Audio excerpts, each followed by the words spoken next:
get ready to go up and play what I think are probably the two best teams in the league right now, Stanford and Cal, on the road. So, it doesn't get easier, but at the same time, that's basketball.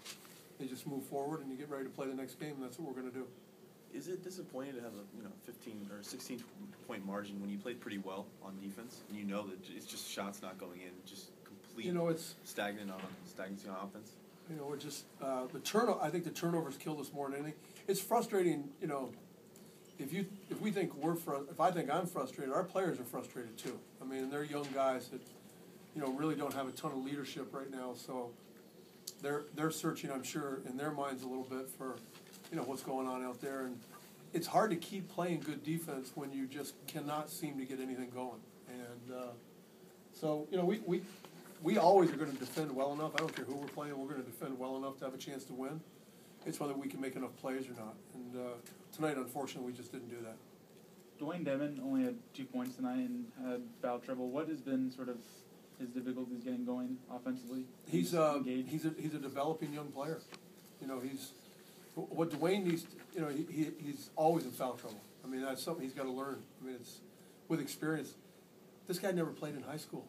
He played 1 year of junior college, which is the equivalent of high school with ashtrays. I mean, it's when you think about it, seriously, it's so he's a developing young guy that he needed Gio more than anybody because Gio could make plays and get in the paint and dump off to him and stuff like that. And what he's got to do, his side of it is he's got to play harder, and he's got to get.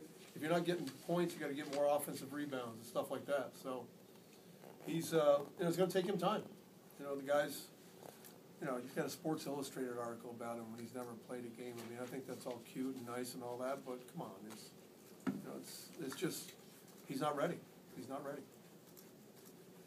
What's it say about Fuller that he played so well going up against Robinson, who's one of the Naismith candidates? Well, I think Aaron, now that he's back practicing all the time, because his timing was terrible for about a 3-week period when he couldn't practice.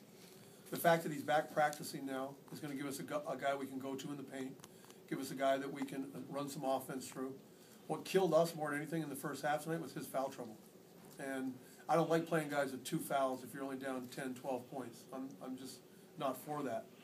But when he's in foul trouble tonight and we don't have him in there, that's really hard for us. And it was difficult for him, I'm sure, to sit and watch.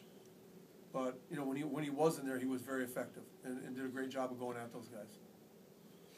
You opened the press conference saying this was the second best time you ever had. What was the first? Listen, I've been through 4 rebuilds, so believe me, I've lost 98-50 at home. I've lost, 55, 22. I've lost, name it.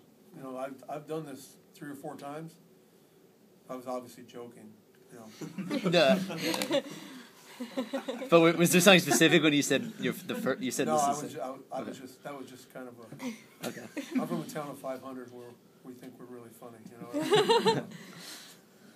But no, I've been through all these. What did you see from Tyshawn Taylor? I know you talked a bit about I him like him. I like Tyshawn. I think that guy really makes him go. I probably like him better than Bill does. Everybody likes somebody else's players better than theirs or whatever, but I think he really did a good job tonight of running their team. He, when he stays on the ball and runs things and doesn't try to do too much, he's really effective.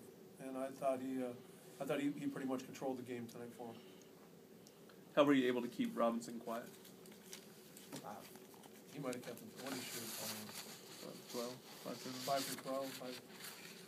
We just tried to, as much as we could, try to make him play in a crowd.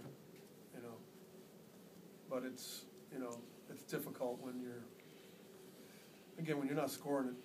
You lose a little bit of your oomph off defensively too. And I thought we did that in the second half, especially the first 5 or 6 minutes. When you say too big of a stage, what exactly do you mean by that? I mean, I know there was a lot of Kansas fans. It wasn't incredibly loud. No, it's a level of team, the 11th ranked team in the country.